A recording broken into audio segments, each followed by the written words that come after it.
একটা ভাই কি বলছে শুনুন। আমার টাকায় গ্যাসের ওষুধ কিনে খাইতা।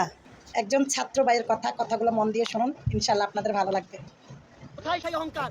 আমার টাকায় তুমি বেতন পাইতা, আমার টাকায় গ্যাসের ওষুধ খাইতা। আবার যদি হাসিনার মতো গিয়ে কেউ ক্ষমতায় এরকম স্বৈরতান্ত্রিক হয়ে উঠতে পারে, সাংবিধানিকভাবে সিস্টেম রাখতে হবে, জনগণ যাতে ওকে আবার টেনে সাংবিধানিকভাবে নামাতে পারে। বিজয় নিয়ে আমি অত্যন্ত খুশি, একই সাথে আমি একটু শঙ্কায় আছি।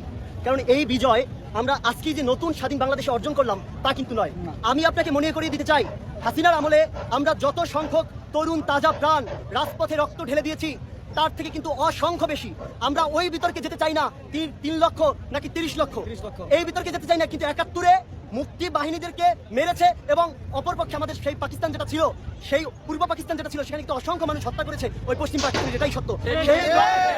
সেই রক্তের নদী পেরিয়ে আজকের এই দিনটির আশা আমরা করেছিলাম না। আমরা চেয়েছিলাম আমাদের বাংলাদেশকে আরো সুন্দরভাবে